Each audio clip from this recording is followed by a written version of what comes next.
Në 22 maj të vitit 2014, një fshat i qetë malor në verilinje të Shqipërisë me emrin Zap në rrethin e Kukësit, u përfshi nga një ankth i papërshkrueshëm. Ajo ditë pranverore që nisi si çdo ditë tjetër për banorët e thjeshtë të atij komuniteti, u kthye në një makt pafund për familjen Mata dhe më pas për gjithë Shqipërinë. Vajza 6 vjeçare, Bleona Mata, doli për të luajtur në fushat e fshatit dhe nuk u kthye më kurrë. Zhdukja e saj mbeti mister, një plagë e hapur për nënën, baban dhe për gjithë opinionin publik që ndiqte çështjen për vite me radhë. Sipas dëshmisë së familjarëve dhe fëmijëve, Bleona ishte duke luajtur me disa fëmijë të tjerë në kodrën përballë shtëpisë. Në një moment, fëmijët u kthyen në shtëpi, por Bleona nuk kthye bashkë me ta. Nëna e saj e shqetësuar, doli me njëherë për ta kërkuar. Më vonë, u njoftuan policia dhe autoritetet lokale. Kërkimet nisën brenda pak orësh, por nuk sollën asnjë rezultat. Fusha, përrojnë, malet përreth dhe çdo shteg i mundshëm u kontrollua nga forca të shumta policore, ushtarake, vullnetare dhe familjarë. Por trupi i saj, rrobat apo ndonjë send që i përkiste nuk u gjetën kurrë. Si mund të zdukej një vajzë në mes të ditës pa lënë asnjë gjurmë? Shqipëria u trondit. Çdo ekran, gazetë dhe portal mediatik pasqyroi lajmin. Askush nuk mund ta besonte që një vajzë e vogël në një zonë ku çdo gjë shihet dhe dëgjohet mund të humbiste pa lënë pasas edhe një fije shprese. Njerëzit filluan të pyesnin, a ishte një aksident, a u rrëmbye, apo ndodhi diçka shumë e errët. Autoritetet nuk dhanë përgjigje të qarta, që në fillim drejtuesit e hetimit sugjeruan se Bleona mund të ishte larguar në ndonjë drejtim të panjohur dhe kishte humbur në terrenin e vështirë mallor. Madje u përhap hipoteza se mund të ishte sulmuar nga kafshët e egra. Por familjarët e hodhën poshtë këtë version me argumentin se Bleona nuk kishte shkuar kurrë më larg se fushat afër shtëpisë dhe se ajo nuk do të largohej vetëm. Për më tepër, mungesa e çdo gjurme të trupit, veshjeve apo gjakut, e bënte pothuajse të pamundur skenarin e një sulmi nga kafshë. Pas disa ditësh, një pistë tjetër filloi të përmendej gjithnjë më shumë, ajo e rrëmbimit. Ishin të shumta rastet në Ballkan ku fëmijë ishin rrëmbyer për qëllime trafikimi. Mundësia që Bleona të ishte marrë nga dikush që e njihte zonën dhe të ishte larguar përtej kufirit me Kosovën apo Maqedoninë nuk ishte e papërfytyrueshme. Për këtë arsye, u përfshin edhe autoritetet e vendeve fqinje në kërkime. Por prap rezultatet ishin zero. Nuk kishte asnjë pamje, asnjë dëshmi konkrete, asnjë provë që ta çonte hetimin përpara.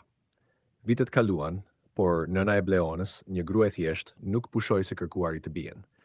Ajo u shndërrua në një simbol të nënës shqiptare që nuk dorëzohet përballë asnjë dhimbjeje. U paraqit në shumë emisione televizive, bëri apel publik, kërkoi ndihmë nga shteti, nga organizatat ndërkombëtare, nga kushdo që kishte një mundësi për të ndihmuar. Në sytë e saj leksohej një dhimbje që nuk zbehej me kalimin e kohës, por forcohej pasi mosdia ishte më e rëndë se çdo humbje. Ajo thoshte gjithmonë, unë ndjej që vajza ime është gjallë, e ndjej që është diku që më pret. Në vitin 2021, ngjarja mori një kthes befasuese.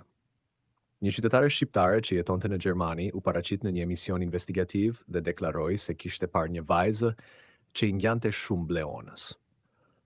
Sipas saj, vajza ndodhej në një komunitet shqiptarësh të mbyllur dhe nuk kishte kontakte me të huaj.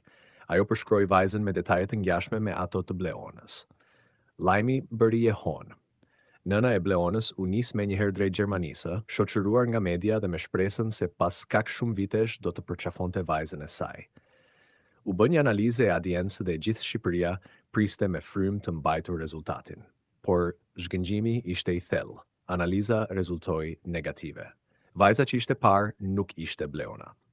Megjithatë shpresa nuk u shua. Nëna e Bleonës deklaroi se kishte marrë informacion nga burime të tjera edhe më të forta që tregonin se Bleona mund të ishte në ndonjë vend tjetër evropian, por mbahen të fshehura për arsye të panjohura.